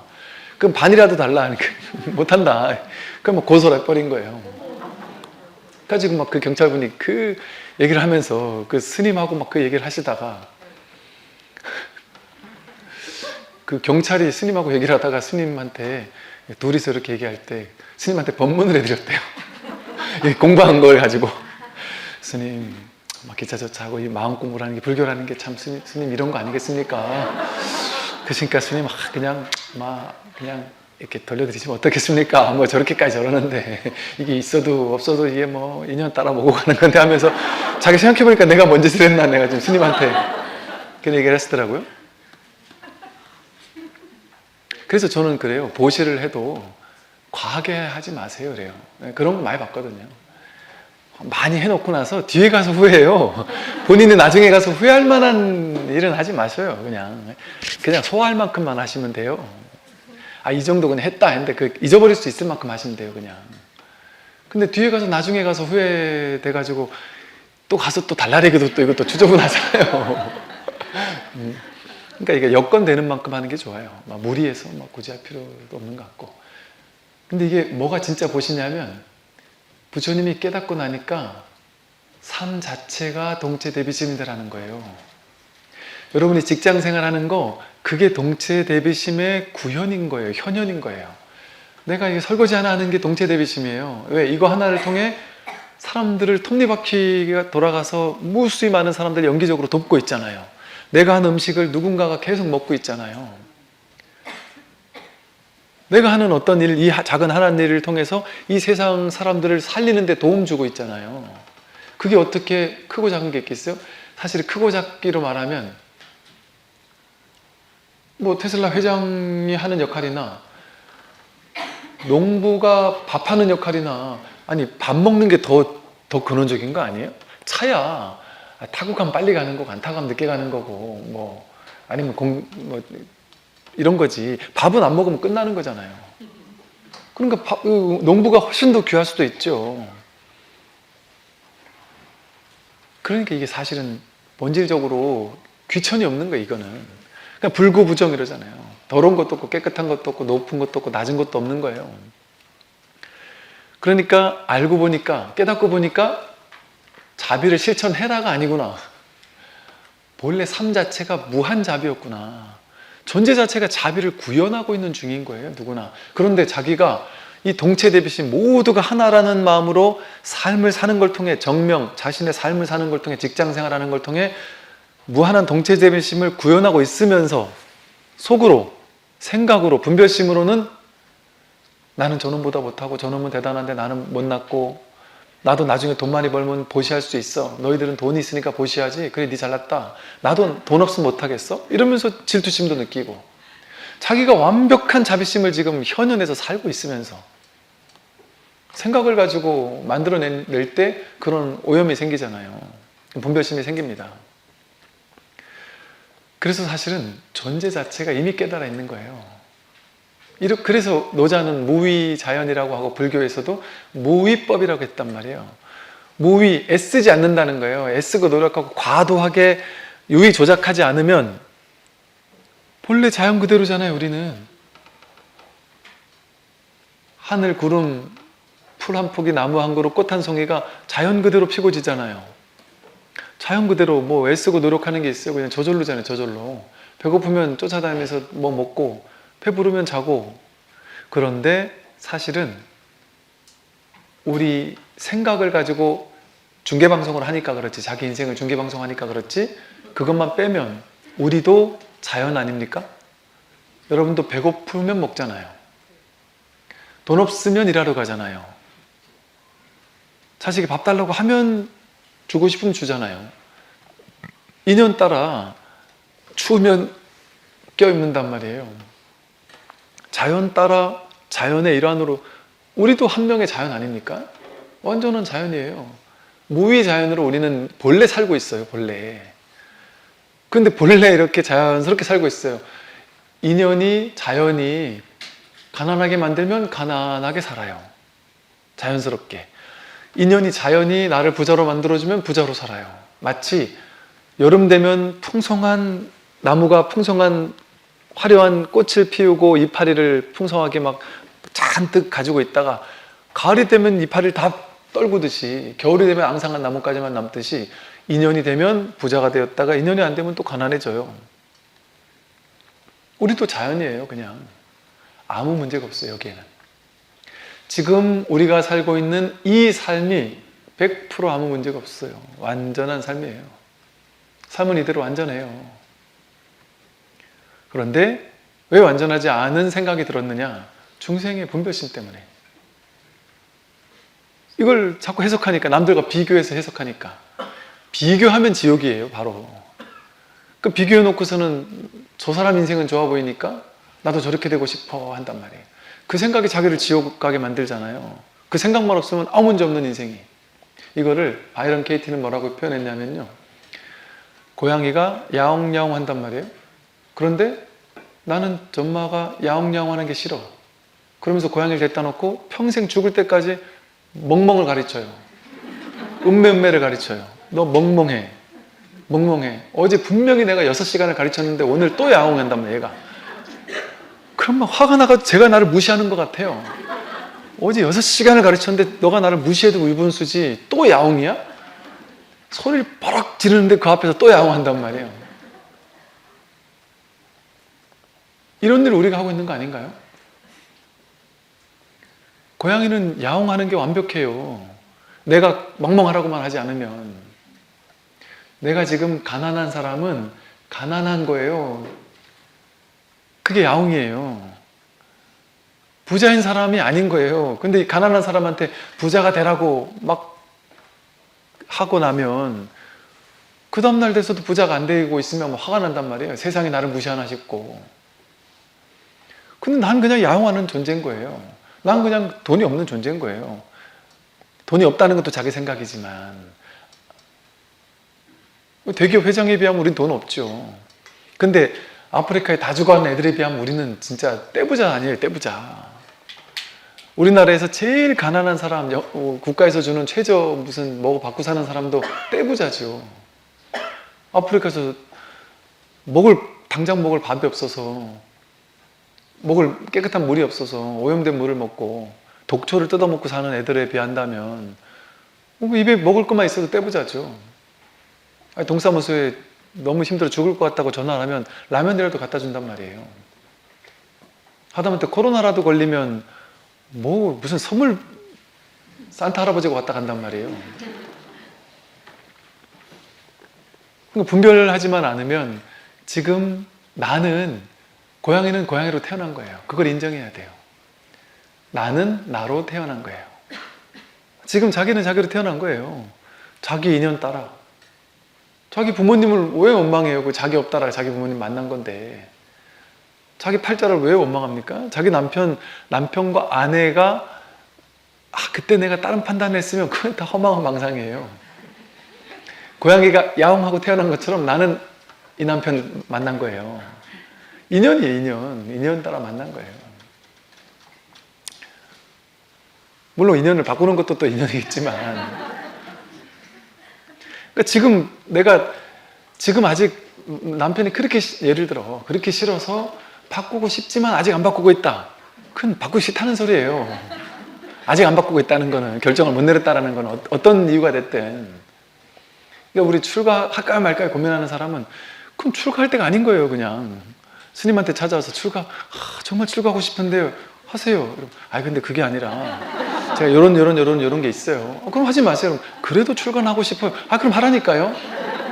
고민하고 있다는 건 아직 아니라는 거예요. 그러니까 내가 남편이 아무리 싫어도 내가 고민하고 있다면 그건 아직 때가 아닌 거예요, 그냥. 그럼 지금 열심히 살면 돼요, 그냥. 내 마음 바꿔가지고. 근데 인연이 오면요, 내가 원한다고 하고 안 하고가 아니에요. 그냥 인연 저쪽에서 저절로 시켜버려요, 그냥. 인연이 시켜버려요. 신기하지 않아요, 삶을 보면? 그냥 흘러가듯 살고 있는데 인연이 저절로 만들어요, 그냥. 그럼 그냥 인연 따라가는 거예요. 마음에서도 인연이 시키고. 저도 이 상주 대원정사를 이번에 이렇게 하면서 하나도 계획한 게 없어요. 정말 신기하게. 하나도 계획한 게 없는데 그냥 인연 따라 흘러가는 거를 그냥 내버려뒀을 뿐이에요. 그냥 이렇게 흘러갔을 뿐인데 전혀 상상하지 못했던 일들이 그냥 인연 따라 이렇게 벌어지더라고요, 그냥. 그리고 딱 그 인연 될 만큼만 인연 따라 그냥 이렇게 되더라고요. 이렇게 계획하거나 구상한 게 없어요. 전 상주라는 동네를 처음 알았다? 거의 잘 몰랐어요, 그 동네를. 그러니까 삶 전체가 그렇게 흘러가더란 말이죠. 근데 내가 이렇게 가야 돼, 저렇게 가야 돼, 그 고집만 없으면, 내 맡기기만 하면 삶은 완전하게 흘러가고 있습니다. 세상은 완전한 부처로서 부처가 그냥 저절로 이렇게 흘러가고 있어요. 다만 내가 그 중에 어떤 하나를, 그러니까 마치 우리는 이렇게 흘러가는 세상을 구경하는 존재예요. 허공에서 이 세상 전체가 허공 위에 올라왔죠. 바다 위에 파도가 온 것처럼 허공 위에 모든 세상이 만들어졌잖아요. 땅 위에 모든 게 오고 가잖아요. 오고 가는 건 내가 아니에요. 오고 가기 이전에 그 모든 것을 오고 갈 수 있도록 이렇게 허용해주고 있는 그 바탕이 자기예요. 그러니까 뭐가 오고 갔는데 뭔 상관이 있어요. 구경할 뿐이에요, 그냥. 그걸 본다 그래요. 있는 그대로 본다. 윗바사나 한다. 알아차린다. 안다. 이렇게 말해요. 거울처럼 비춘다 이래요. 우리는 여기에 눈이 달린 게 아니라요. 허공 전체가 눈이라니까요. 온 허공성 전체가 눈이에요. 자기고. 이걸 그냥 이렇게 구경하면 돼요. 그러니까 세상은 살러 온 게 아니라 구경하러 온 거예요. 세상을 이렇게 구경하면 돼요. 그런데 이렇게 구경 잘하다 말고 이게 흘러가는, 그래서 불교 경전에서 이런 말을 써요. 강가에 이렇게 앉아가지고 무견히 아무 생각 없이 가만히 구경하는 사람처럼 살아라. 아니면 강에 이렇게 떠있는 통나무처럼 산다. 근데 그렇게 마음 편하게 그냥 흘러가면 된단 말이에요, 그냥. 그냥 이렇게 흘러가다가 문득 중생심 하나가 올라오면 부처예요, 그냥. 아무 고민이 없어요. 그냥 흘러갈 뿐이에요. 아무 문제가 없어요. 근데 갑자기 중생심 하나가 딱 생겨가지고 그냥 이렇게 구경하다가 말고 갑자기 특정 풍경을 보고 너무 좋아, 나 저거 갖고 싶어, 이런 망상이 일어나기 시작했어요. 그러면 갑자기 저걸 가지려니까 나는 이렇게 가고 있어요, 삶이. 근데 저쪽에 있는 걸 갖고 싶어져요. 그러니까 물을 거슬러 가야 되겠다, 저걸 가지려면. 그래서 막 노를 젓기 시작해요. 막 힘들게 막 노를 젓기 시작해서 인생이 막 너무 힘들어요. 막 그냥 막 엄청 노력하기 시작해요. 여기서 말하는 게 짐을 짊어지기 시작한단 말이에요. 그러면서 막 거꾸로 막 거슬러 가려고 애를 쓰고 노력하고 저기에 막 닿아야 된다고 노력하고, 그럼 막 힘이 들어요. 인생이 갑자기 목표가 생기면서. 두 갈래 길이 나올 때 그냥 내버려두면 어디로 가든 일로 가든 절로 가든 상관이 없어요. 이 길도 내 길이고 저 길도 내 길이니까. 근데 난 갑자기 저쪽으로 가고 싶어졌어요. 그러면 방향을 틀려고, 인생의 향방을 틀려고 길을 쓰고 노력해야 되는 일이 생겨요. 그럼 갑자기 삶이 무거워져요. 일이 생기고. 그러면 무거운 짐을 지게 된단 말이에요, 갑자기. 그럼 얼마나 삶이 무거워져요. 해야 될 일이 생기니까. 할 일이 없어요, 세상에는. 그냥 가볍게 무엇인 다 하는데 하는 일이 없어요. 그럼 마음 나는 거 그냥 하면 돼요, 저질러서. 근데 어떻게 하면 무겁지 않으냐? 그냥 난 할 뿐이다. 그럼 돼도 좋고 안 돼도 좋다. 나는 내가 하고 싶은 거는 이렇게 그냥 뭐 이렇게 뭐랄까 이걸 법칙처럼 쥐고 있으라는 얘기가 아니라, 내 마음에서 뭔가 가슴이 뛰는 하고 싶은 일이 생겼어요. 그럼 이것도 인연 아니에요. 그거 그냥 하면 돼요. 그냥 열정을 가지고 재밌게 하면 돼요. 그게 다예요. 그냥 그 되든 안 되든 그거는 이제 진리에 달린 일이고 하늘에 달린 일이고, 나는 그냥 한다. 왜? 하고 싶으니까. 끝. 나 하고 싶어서 했다. 그럼 끝났잖아요. 난 하고 싶은데 했다. 그 끝인 거예요. 그냥 거기서. 그런데 이제 인연이 갑자기 받쳐주게 되면 부수작용으로, 부수적인 효과로 갑자기 그걸 했더니 돈도 되더라. 그걸 했더니 갑자기 성공도 따라오더라. 뭐 그건 그냥 운이 좋은 거예요. 그냥 뭐 그런갑다 하고 냅두면 돼요. 그냥 인연 따라왔으니까. 온 걸 뭐 거부할 필요는 없으니까. 그렇게 그냥 마음 나는 대로 살면 된단 말이죠. 근데 괜히 막 이걸 더 짊어지려고 하고 저거는 밀치려고 하고 이것만 하지 않으면 돼요. 그러니까 여기서 말하는 욕망, 짐을 지고 집착하고 하는 게, 이게 집착에 두 가지가 있어요. 끌어당기려는 집착과 싫은 것을, 좋은 걸 끌어당기려는 집착이, 이거 집착이잖아요. 애쓰는 거잖아요. 근데 반대로 싫어하는 걸 밀쳐내려고 막 애쓰는 집착이 있어요. 그것도 착심이잖아요. 이것만 안 하면 행복해요. 끌어당기려는 집착, 밀치려는 집착. 그럼 어떻게 하면 될까요? 그냥 여기 멈추면 돼요. 여기에 멈춰서면 돼요. 멈춰서면 어떻게 될까요? 그냥 흘러가는 거예요. 삶이 흘러가도록 내버려 두는 거예요. 허용하는 거예요. 무엇이 오더라도 오케이, 무엇이 가더라도 오케이. 왔구나, 가는 건 갔구나. 여기 그냥 멈춰서 섰단 말이에요. 이제 더 이상 내가 추구하고 갈 데가 없어요. 도착했단 말이에요. 그러면 땡기려고 애쓸 것도 없고 밀쳐내려고 애쓸 것도 없고, 이 모든 걸 완전히 통째로 허용하게 돼버리는 거예요. 그 여행 가면 그거 하잖아요, 우리가. 여러분 여행 가가지고 여행지에 있는 풍경을 보고서 우리 집에 가져오겠다는 생각 안 들잖아요. 그럼 보고 끝이지. 뭐 그냥 좋으면 좋은 대로 보고, 싫으면 싫다고 해서 막, 여러분 우리나라에 뭐가 잘못됐으면, 제도가 잘못되거나 싫다고 하면 막 무슨 뭐 국민 신문고 같은데 뭐 올리기도 하고 바꾸려고 막 기를 쓰잖아요. 근데 외국 가가지고 그래요? 싫다고 해서 막 바꾸려고 기를 씁니까? 안 해요. 여행자니까 그냥 볼 뿐이지, 그냥 구경할 뿐이지, 좋은 것도 그냥 보고 싫은 것도 그냥 볼 뿐이지, 막 기를 쓰고 막 이렇게 바꾸려고 하지 않는단 말이에요. 그러니까 삶을 여행한단 말이죠. 여행한다.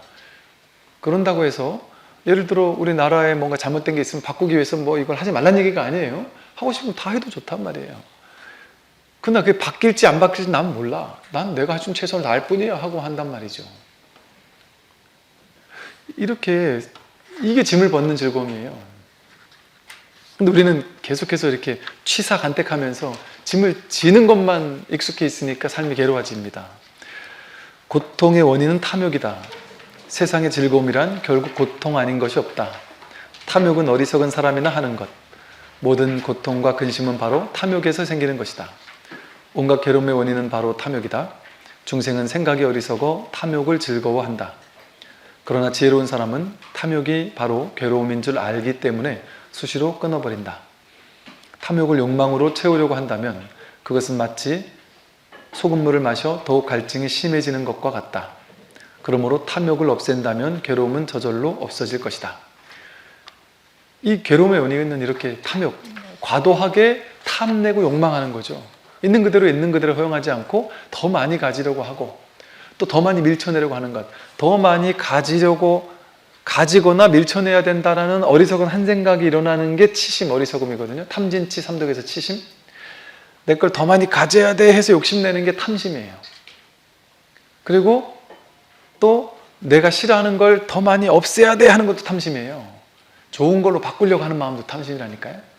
그런데 내가 원하는 걸 가지려고 해서 안 될 때 화나고 내가 싫은 걸 밀쳐내려고 했는데 안 될 때 화난단 말이에요.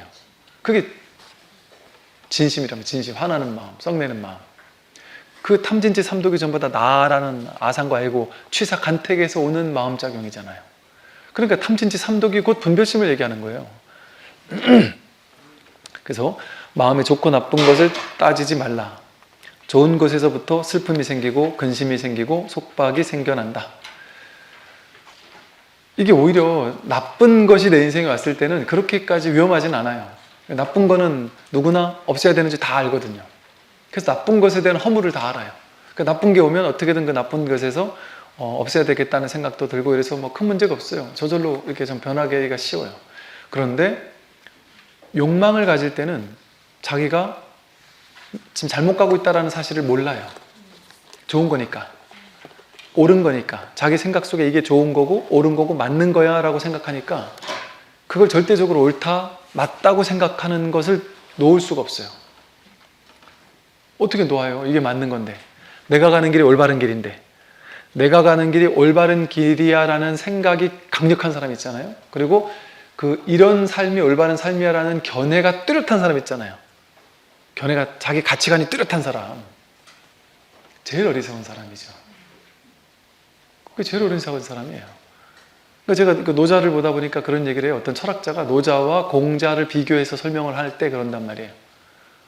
공자는 사람은 본래 부족한 존재다. 그래서 자꾸 가르쳐야 된다. 그래서 어떻게 가르치느냐? 성자가, 성인이 나와가지고 성인이라는 똑똑한 사람이 나와서 기준을 정해둬야 된다. 이것이 진리다. 이걸 따라야 된다 하고 뭐 이능 예지신 같은 뭔가 이렇게 기준을 딱 정해주고 사람은 전부 다 효도를 해야 된다. 사람은 전부 다 어르신들을 공경해야 된다. 이런 식으로 성자가 기준을 정해줘야 된다는 거예요. 그 다음에는 이제 밑에 많은 국민들에게는 그걸 가르쳐야 된다는 거, 학습시켜야 된다는 거예요. 그래서 잘 가르치는 사람과 못 가르치는 사람, 이게 차별이 생겨요, 거기에는. 그래서 가르치는 거예요, 계속해서. 이게 공자적 방식이란 말이죠. 계속 사람을 변화시켜야 된다는 거예요. 그러면 거긴 필요한 차별이 생기게 돼요. 잘하는 사람과 못하는, 그 기준에 잘 따르는 사람과 못 따르는 사람, 스승과 제자, 이런 차별이 생겨요. 그런데 노자에서는 어떠냐 하면 사람은 본래 자연 그대로다. 있는 그대로 아무 문제가 없다. 교육시킬 필요가 없고 학습시킬 필요가 없다. 있는 그대로 내버려두면 자연 성품이 발현되고 있다. 애쓰고 노력해서 학습시켜야 되는 것이 아니다라는 거예요. 공자적 사고방식에서는 옳고 그른 기준을 딱 정해놓고 그 기준으로 잘 학습된 사람들, 그 사람이 똑똑한 사람들이에요. 근데 똑똑한 사람들은 자기가 똑똑한 줄 알고 똑똑하기 때문에 결정도 빨리빨리 내려요. 명쾌해요. 뭐 물어보면 답을 착착 금방금방 할 수 있어요. 사회적 온갖 이슈에 대해서 예를 들어 극단적인 뭐 보수나 진보에 있는 사람, 뭐 기독교나 천주교에 있는 사람, 뭐 어디에 있는 사람, 어느 기준에 있는 사람들마다 다양한 사회적 이슈를 가지고 여기에 대한 당신들의 뜻은 뭡니까? 하고 물어보면 답을 착착 냅니다. 답을 착착 내잖아요.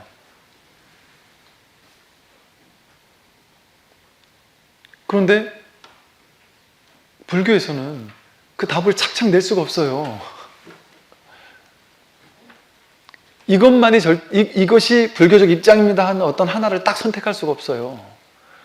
인연따라 이게 옳을 수도 있고 저게 틀릴 수도 있고, 인연따라 이 옳았던 게 또 틀릴 수도 있고, 인연따라 달라지니까 옳고 그름이 정해져 있지 않기 때문에 그렇다는 것이죠. 그런데 똑똑한 사람들은, 공자적 어떤 사고방식 속에서의 똑똑한 사람들은 기준이 명확하니까, 자기마다의 옳은 게 정확하니까 나와 틀린 생각을 가진 사람은 틀렸다라는 게 명확해요. 그러니까 저놈들은 잘못됐다 하고 싫어하고 미워하고 밀쳐내려고 하고 너희들은 틀렸어라고 반목한단 말이에요. 서로가 싸우고 투쟁하고. 근데 이쪽 극단에 있는 사람, 이쪽 극단에 있는 사람들끼리 또 자기네들끼리 똑똑하거든요. 그런데 놀라운 점은, 예를 들어 극단적인 보수인 사람들이 보수가 옳다라는 정보, 온갖 연구 결과 찾으면 무수히 많이 나옵니다. 역시 내가 옳았어라는 걸 뒷받침해 줄 만한 이야기, 유튜브 채널 엄청나게 나와요. AI가 다 찾아주고. 역시 내가 옳았어, 이걸 옳다고 견고하게 해줄 만한 정보가 계속 나와서 점점 더 여기 갇혀버려요. 또 극단적인 진보는 여기에서 역시 내가 옳았어 할 만한 사람들끼리 모여서 끼리 보고 싶은 채널만 보면서 역시 저놈들은 틀렸어 라고 욕을 하면서, 우리가 사회를 우리 식대로 장악해야 세상은 올바른 세상이 될 거야 라는 생각을 견고히 하면서 저놈들을 어떻게 하면 내칠 수가 있을까, 정권을 잡을 수가 있을까. 그러니까 이 정당의 목표가 정권 잡는 거라는 거예요. 어떻게 정당의 목표가 정권 잡는 게 될 수가 있죠? 이거 너무 미개한 발상 아닌가요? 정권을 잡는 게 돼서는 안 되죠. 정말 많은 사람들의, 우리 국민들을 정말 행복하게 해주고 자유롭게 해주고 정말 삶을 어떤 복지라든지 뭔가 삶을 이렇게 윤택하게 해주고 이런 것이 목적이 돼야지. 정권을 잡기 위해서는 뭔 짓도 한단 말이에요. 왜냐면요, 모든 사람들이 만든 모든 조직은요, 여러분 그 법인이라는 것 자체가 법을, 어떤 조직 자체를 하나 인격으로 본다는 거잖아요. 실제 그렇거든요. 어떤 단체를 만들잖아요. 그리고 그 단체를 운영하는 어떤 하나의 모토, 내지는 뭐 학교를 만들면 그 학교에 무슨 교훈이 있듯이, 회사를 만들면 그 회사의 주요한 어떤 사명 같은 게 있듯이, 그걸 하나 만들어 놓고 기준을 하나 딱 정해놓고 우리 회사는 이걸 위해 나아가는 회사야 라고 정해놓잖아요. 그럼 그때부터는 그 밑에 있는 어떤 사람이 들어와도 상관없어요. 그 모토를 향해 나아가는 어떤 하나의 살아있는 생명체가 돼버립니다. 누가 들어와도 상관없이. 그렇기 때문에 처음에 만들어야 되는 그 사명이라는 거, 이거는 너무 중요한 거예요. 이게 너무 디테일해서는 안 돼요. 디테일하게 규정 짓는 식이 돼서는 안 돼요. 그거는 어떤 공자적 사고방식으로 이렇게 하나하나 구체화시키는 건, 노자 도덕경 같은 거 보면 규정 짓는 게 없어요. 이게 뭐 19절 같기도 하고, 이렇게도 해석이 되고 저렇게도 해석이 되고, 어떤 사람은 정치로 해석하고 어떤 사람은 다 자기 멋대로 해석을 해요. 근데 제가 보니까 이게 그런 얘기가 아니라 이건 공부 얘기예요. 도 얘기예요, 사실은. 이렇게 됐을 때 어떤 하나의 기준을 딱 세워놔버리면 그거 향해 옳고 그른 게 딱 분명해지고 적과 악은이 분명해져서 오류가 생길 확률이 높아진단 말이죠. 그리고 또 그걸 세우더라도 그걸 약간 뭉뚱그리는 게 좋고, 뭉뚱그리면서도 이게 전체, 이게 진정한 목표가 돼야 돼. 진정한 목표. 우리가 돈 많이 버는 것, 이게 목표가 되는 사명이 되면 안 된단 말이에요. 돈을 많이 벌어서 보다 많은 사회에 어떤 아주 밝은 기여를 하는 것, 이런, 예를 들면 더 큰 차원의 어떤 그 근원적인 것을 목표로 해야지 된다는 것이죠. 그래서 이와 같이 우리들의 옳다 그르다라는 것, 어떤 옳은 것을 과도하게 집착하는 것, 아무리 옳아도 그 옳은 거에 과도하게 집착하는 것은 사람을 어리석게 만듭니다. 서로 반목하게 만들고 싸우게 만들고. 그래서 이제 세상에서는 이렇게 가르쳤어요. 사람은 가치관이 뚜렷해야 돼. 너도 그렇게 흐지부지 하지 말고 이쪽이든 저쪽이든 가치관이 뚜렷하게 좀 살아, 이렇게 가르쳤단 말이에요. 그런데 불교에서는 그렇게 얘기하지 않아요. 그렇다고 해서 항상 이것도 아니고 저것도 아니지 않아요. 결정 다 내릴 수 있어요. 거기 집착 안 하지, 그렇지. 정치적으로 이럴 때는 이렇게 얘기할 수도 있고 저렇게도 얘기할 수도 있고, 투표하려면 한단 말이에요. 다 한단 말이에요. 깨달은 사람들이 보수도 있고 진보도 있어요. 당연히 있어요. 정당을 또 할 수 있어요. 예를 들어 내가 옳다고 생각하고. 다만 극단적이지 않죠. 그런 사람은 자기 생각은 이쪽이 좀 맞다 하고 하는 거죠. 그래서 양쪽 진영에 전부 다 깨달은 사람들이 있어야 된다니까요.